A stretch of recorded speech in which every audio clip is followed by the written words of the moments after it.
We continue to track breaking news. Police arrested 4 people connected to 2 armed robberies in Chico. Action News Now reporter Sade Pullen joins us live there from the scene near Magnolia Avenue and West 11th Avenue. Sade, how did police track down those suspects? So, Haley, I talked to Sergeant Peter Durfee with Chico Police Department, and he tells me that around 2 p.m. there was reports of an armed robbery on the 300 block of Walnut Street in Chico. And when they got there, when officers arrived there, the suspect already fled. But then about an hour later, they got another call of another armed robbery on Esplanade, and the person that armed that robbery had the same description as the first robbery on Walnut Street. So Sergeant Durfee tells me that since they had the description and they matched both events, both people, they knew that they had their suspect.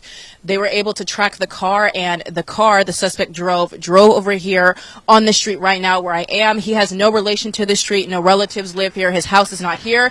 He randomly just chose this street to stop here, and that's when police were tracking him and they found him stopped. And not only was he in the car, but so was 3 other adults. Sergeant Peter Durfee tells me that those 3 other people were also involved in those armed robberies. Now, I don't know exactly their role. Durfee says that they're still trying to figure out what exactly on who did what or how they're all related, but long story short, all of them were all arrested, and they're in the Chico Police Department about to be booked into the Butte County Jail. He couldn't tell me any ages or names, but that's what we have at this point. How often is it that you see 2 armed robberies back to back in one day, an hour apart?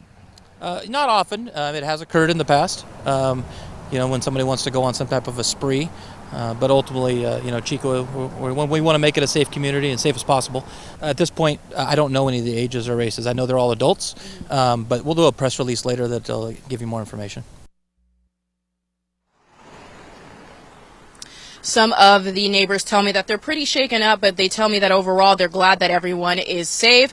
And they tell me that they hope that something like this never happens again. They said they've never seen something like this. So as I stated before, and as Durfee stated before, we will let you know as soon as we have more details on those names, ages, and who exactly those 4 people are. Reporting live in Chico, I'm Sade Pullen with Action News Now. Okay, thank you, Sade. And we're going to continue tracking this breaking news and bring you those details online and on air.